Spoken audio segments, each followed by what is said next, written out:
Bien chère Anita, je réponds immédiatement à ta lettre du 27 que je viens de recevoir. Je profite enfin d'aujourd'hui d'un moment de tranquillité pour t'adresser quelques mots.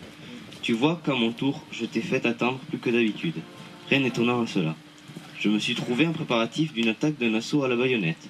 Je partais le matin avant le jour et rentrais le soir à 6 heures pour toucher l'ordinaire en arrivant, ce qui faisait que je ne pouvais pas écrire. Ah, ma chère Anita, ce que j'ai souffert pendant 3 ou 4 jours.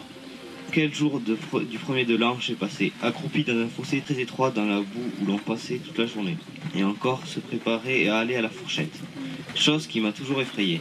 Souffrance corporelle et souffrance morale qui sont encore plus mauvaises. Te dire ce que j'ai souffert ces 2 derniers jours de 1914 et ces 2 premiers de 1915 est presque impossible. Enfin, à force de prier Dieu, on a réussi à ne point faire l'assaut car ce matin nous avons été relevés.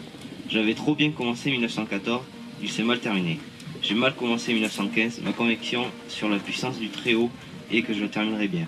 Maudits Boches, comme ils nous en font voir, comme ils sont tenaces.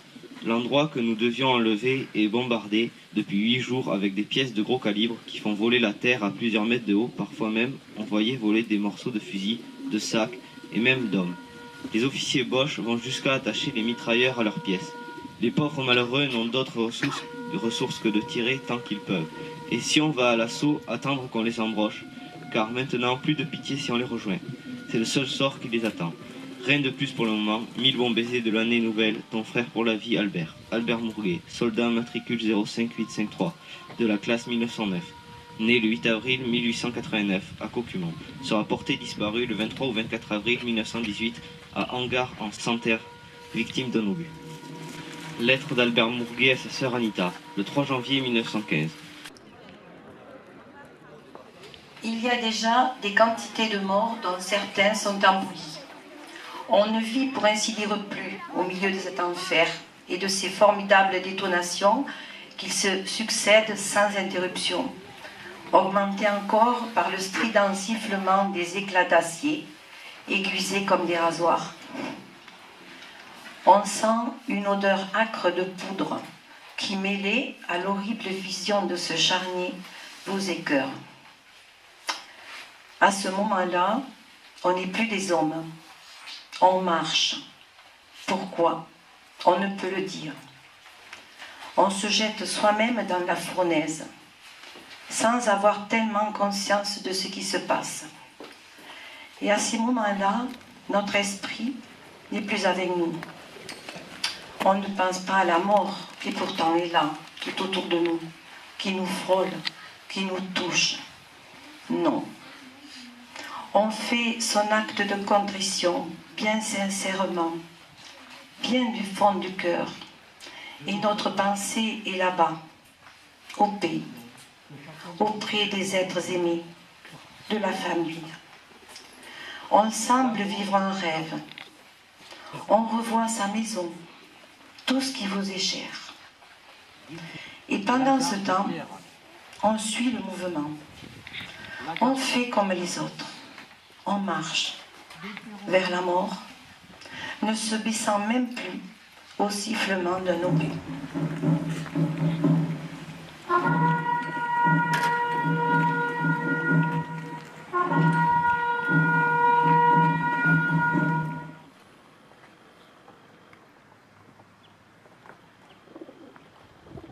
Aux armes, citoyens, formez vos bataillons, marchons, marchons, qu'un sang pur abreuve nos sillons.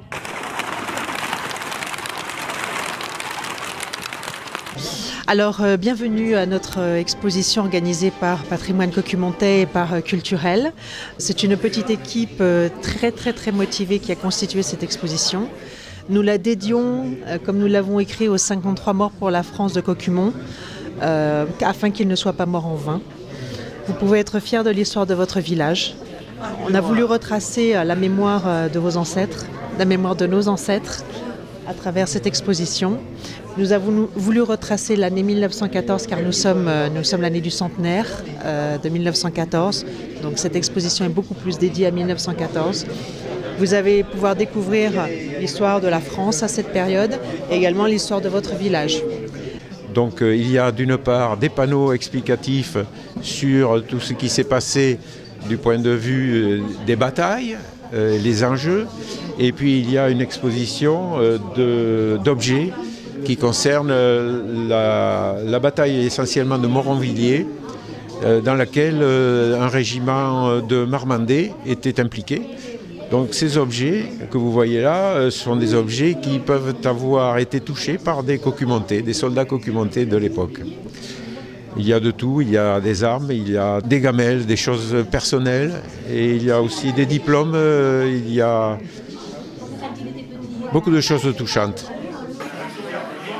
Depuis plusieurs années, à la fin des cérémonies commémoratives du 11 novembre ou du 8 mai, nous terminons par l'Ode à la joie, qui est devenu depuis quelques années l'hymne européen. Et je crois que si on veut terminer cette commémoration par une note d'espoir, c'est au travers de l'Europe réunie, de l'Europe pacifiée, qu'il faut terminer et chercher une alternative à ces effroyables guerres qui ont traversé le XXe siècle, mais bien avant. Je crois que c'est dans la construction européenne que nous trouverons enfin un monde de paix et de calme pour notre Europe qui a eu bien à souffrir de tous ces conflits. Au nom du conseil municipal, je tenais à vous remercier à tous d'avoir participé à cette cérémonie et nous vous invitons à partager le verre de l'amitié. Merci à tous.